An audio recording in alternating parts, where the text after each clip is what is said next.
Welcome back, everybody. This is Sunday, May 3rd. It is a gorgeous day out. It's about 70 degrees. Got moving a little late today after 9:30, but I had to take advantage of this great weather before it goes back to the upper 40s and low 50s for the rest of the week. I figured today we could talk a little bit about Marathon Weekend, since registration is coming up this week. Let's do it! 3, 2, 1, go!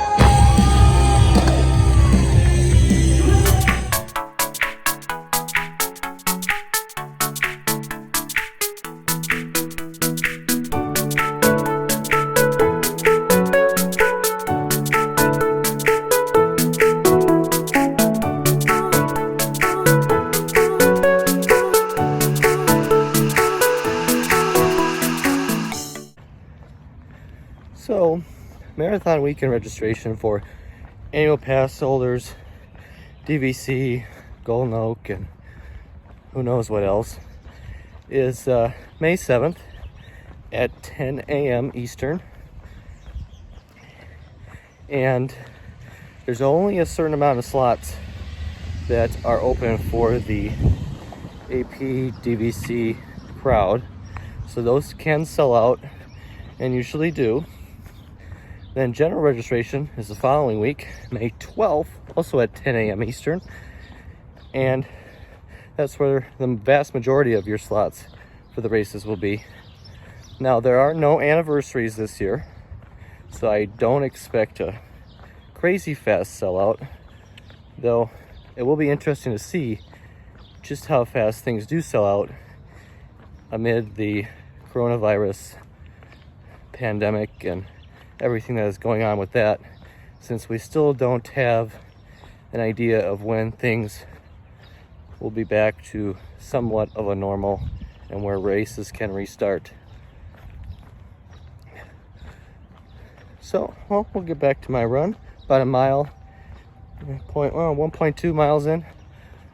Planning on going maybe 5-ish. I'm going on field today, so we'll see. See you in a little bit. Marathon Weekend is the largest weekend that RunDisney puts on, mainly because it has 4 events, whereas every other race weekend only has 3. So with that, you have obviously full marathon, half marathon, 10K, 5K, the Goofy Challenge, and the Dopey Challenge. Now, with registration, typically the 5K and the 10K sell out first and are the most popular, but they also have the smallest field of the 4 races. The half marathon and full marathon don't typically sell out on non-anniversary years, and if they do, it takes a while, usually months. And then they have, of course, the Dopey and the Goofy Challenge. Dopey tends to sell out, but in the last couple years, it hasn't been as quick as it used to be. And with the Goofy Challenge, they've really reduced the number of slots that they typically give out for that. And that also hasn't sold out in recent years. But if you are interested in that, I wouldn't wait too long either. Some final Marathon Weekend registration tips. I recommend, if you are dead set on a race or challenge, that you are on your computer right at 10 a.m. just so you don't have to worry about anything selling out. Even though I may say that a race hasn't sold out in the past couple years, or won't, I don't think it will, doesn't mean that it will. So if you really want a race or challenge, make sure you are right on at 10 a.m. Another thing is, while there's a race price, there also is a 6.6% fee that gets tacked onto that price. So make sure when you're accounting for your race registration that you include that in your budget.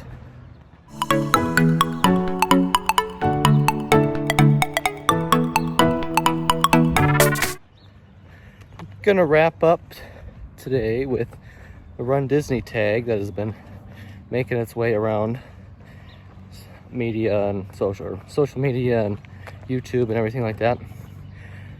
So, first question is, how did you first hear about RunDisney? Well, I had a cousin who did a lot of the races before I did.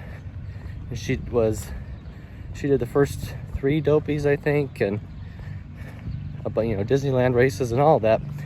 So that's how I first heard about it. And I did my own research and decided, well, I want to try this out. So then the second question is, how many RunDisney races have you done? I have done 25. Worked out pretty nicely. The 2020 marathon was my 25th RunDisney race.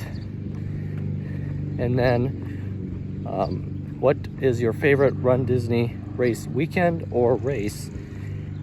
I'll give you both answers. So my favorite race weekend is by far marathon weekend. The only other one I've done is Wine and Dine, but marathon weekend without a doubt is my favorite. The people and the community around it and everything that goes along with marathon weekend far exceeds anything else. My favorite race I've ever done is a little tougher. Now, if you want to say my favorite course, you could say is the Wine and Dine 5K in 2018 when I went through Animal Kingdom. Now it goes through Epcot. But I'd have to say probably my favorite race I've ever done is either the 2019 or 2020 marathons, where I ran with friends and rode rides and took all sorts of crazy character photos and had beer and margaritas and whatever else during the race. The next question is, what is your favorite park to run through? Well, it's kind of hard because it depends on the race, but obviously the Animal Kingdom 5K is amazing. Wish they would bring that back. Magic Kingdom never gets old running through. You run into the castle and it's just down Main Street. It's just unlike anything else. Epcot during the marathon is always fun because you have everybody walking around World Showcase and the cheer squads, and you can get margaritas and beer and different foods. So that is always a highlight as well. As for the favorite medal, that's hard as well. I would have to say either 2018 Dopey medal, which is the 5th anniversary, or the 2018 Marathon medal, which is the 25th anniversary of that race. Both medals are huge and have incredible design.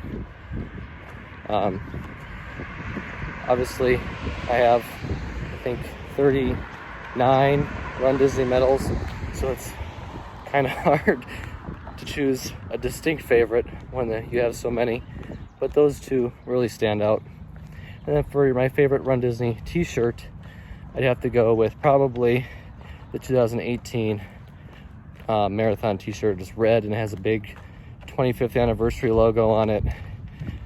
I don't run in that one because I like to keep that one in as good as condition as possible. So the next question is, do you PR at RunDisney races? No, definitely not. I like to get my money's worth, per se, and I'm always enjoying myself, stopping for characters, having fun, running with friends, stuff like that. So definitely don't use RunDisney races for PRs. Then what is on your RunDisney playlist? Well, during RunDisney races, I do not listen to music. I don't even wear earphones or earbuds or anything like that.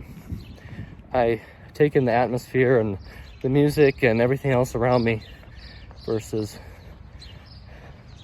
wearing earbuds and listening to music or anything. During training runs though, like right now, I mostly listen to podcasts.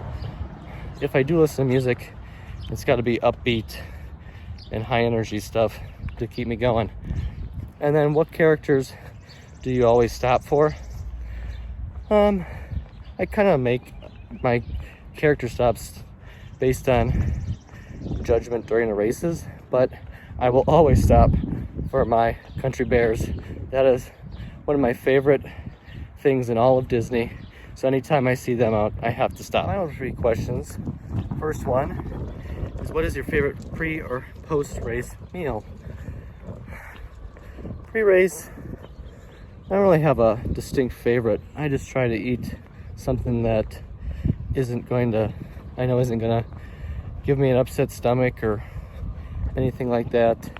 Post-race, it's all about the celebration, unless you have another race the day after, like with Run Disney challenges. Next we have, what is your favorite costume that you've run in? I have to say probably my Magic Man costume. That was a favorite. I've also done Donald Duck and a few others. Did 3 Caballeros for Wine and Dine last year. And then what costume are you most looking forward to? Well, I don't have a distinct plan of what my future costumes are yet, but we have some ideas rolling around, so I'm not gonna say too much just yet. So about 5 miles today. It's good enough, and we'll see you next time. Kwaherini.